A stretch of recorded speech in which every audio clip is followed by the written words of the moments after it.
अंग्रेज़ों ने इस देश में बहुत सारे कानून बनाए थे डिवाइड एंड रूल करने के लिए, लूटने और बांटने के लिए, लेकिन कांग्रेस ने भी बहुत से कानून बनाए इस देश को डिवाइड एंड रूल करने के लिए और लूटने और बांटने के लिए। 1991 में पहला कानून बनाया प्लेसेस ऑफ वर्शिप एक्ट, और हिंदू, जैन, बौद्ध, सिख के लिए कोर्ट का दरवाज़ा बंद कर दिया। 1992 में दूसरा कानून बनाया, इस देश को हिंदू और मुस्लिम में बांट दिया, अल्पसंख्यक बहुसंख्यक में बांट दिया। हिंदू लॉ हिंदू, जैन, बौद्ध, सिख पे लागू होता है, लेकिन हिंदू को मेजॉरिटी बना दिया, सिख, जैन, बौद्ध को माइनॉरिटी बना दिया।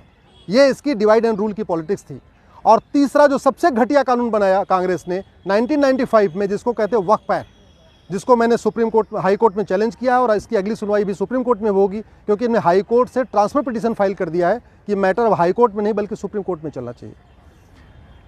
वक्फ बोर्ड के सारे मेंबर मुस्लिम होते हैं। उसमें एक एमएलए है वो भी मुस्लिम, एक एमपी है वो भी मुस्लिम, एक उसमें एडवोकेट वो भी मुस्लिम, एक उसमें टाउन प्लानर वो भी मुस्लिम, एक उसमें आईएएस ऑफिसर वो भी मुस्लिम, एक उसमें जो स्कॉलर वो भी मुस्लिम, एक मुतवल्ली वो भी मुस्लिम।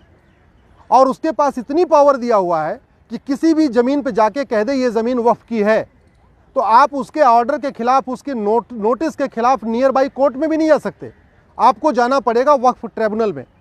कहने का मतलब, अगर मेरठ में या मुजफ्फरनगर में किसी की ज़मीन पे वक्फ बोर्ड कह दे ये वक्फ की ज़मीन है, तो वो मेरठ की कोर्ट या मुजफ्फरनगर की कोर्ट में नहीं जा सकता, उसको जाना पड़ेगा लखनऊ, जो मेरठ और मुजफ्फरनगर से 700 किलोमीटर दूर है, और वहाँ जाके अपनी सफाई देनी पड़ेगी। और सफाई किसके सामने देना है? उसी ट्रिब्यूनल के सामने, उसी बोर्ड के सामने जिसने कहा ये ज़मीन वक्फ की है।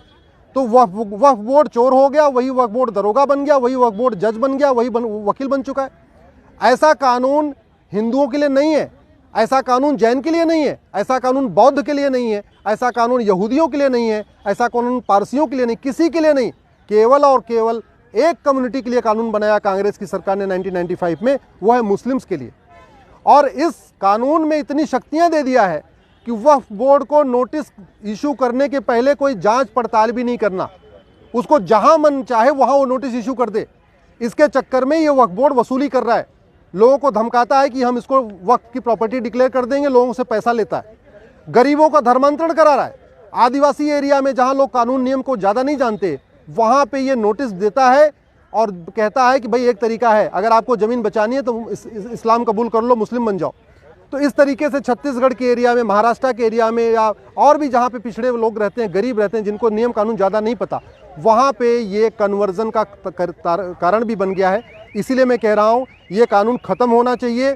घटिया कानून बनाना सबसे बड़ा राष्ट्रद्रोह है, और घटिया कानूनों के खिलाफ चुप रहना भी सबसे बड़ा राष्ट्रद्रोह है। मैं इस देश के सांसदों से निवेदन करता हूं, विधायकों से निवेदन करता हूं, इस घटिया कानून के खिलाफ बोलिए। 1991 के प्लेसेस ऑफ वर्शिप एक्ट के खिलाफ बोलिए, 1992 के माइनॉरिटी कमीशन एक्ट के खिलाफ बोलिए, और 1995 के वक्फ एक्ट के खिलाफ बोलिए। ये तीनों कानून कांग्रेस ने भारत में डिवाइड एंड रूल के लिए बनाया था, सत्ता के लिए बनाया था, मुस्लिम अपीजमेंट के लिए बनाया था। और जितनी दोषी कांग्रेस है इस कानून को बना के, उतने ही दोषी वो लोग हैं जो इस कानून पे मौन है। जो लोग इस कानून के खिलाफ चुप हैं, मैं उनको देशभक्त नहीं मानता। घटिया कानून बनाना देशद्रोह है, तो घटिया कानूनों पे चुप रहना भी देशद्रोह है। घटिया कानूनों के खिलाफ न बोलना भी देश से गद्दारी है। इसलिए मैं सबसे निवेदन करता हूं, इन तीनों कानूनों के खिलाफ बोलिए। इस देश में संविधान है, जो कानून होना चाहिए वो सबके लिए होना चाहिए। अगर वक्फ एक्ट जैसा कानून सबके लिए होता तो बात समझ में आती थी, लेकिन केवल मुस्लिम्स के लिए ऐसा कानून, बाकी किसी को ऐसा कानून नहीं। क्या हिंदू इस देश में दूसरे दर्जे के नागरिक हैं? क्या जैन इस देश में सेकंड क्लास सिटीजन है? क्या बौद्ध इस देश के सेकंड क्लास सिटीजन है? क्या इस देश के जो पारसी हैं, यहूदी हैं, वो सेकंड क्लास सिटीजन है? ये सब बराबर हैं। तो कानून सबके लिए एक होना चाहिए, कानून सबके लिए कॉमन होना चाहिए। इस तरीके से मुस्लिम्स के लिए एक कानून अलग से, ये देश की एकता अखंडता के खिलाफ है, कॉन्स्टिट्यूशन के बेसिक स्ट्रक्चर के खिलाफ है। इसलिए इस कानून को मैंने चैलेंज किया है। मैं सबसे निवेदन करता हूँ, इस कानून के खिलाफ बोलिए, सोशल मीडिया में बोलिए, पब्लिकली बोलिए, सड़क पे उतरिए, सांसदों का घेराव करिए, अपने विधायकों का घेराव करिए, क्योंकि ये समाधान सड़क, संसद, सुप्रीम कोर्ट से ही होगा।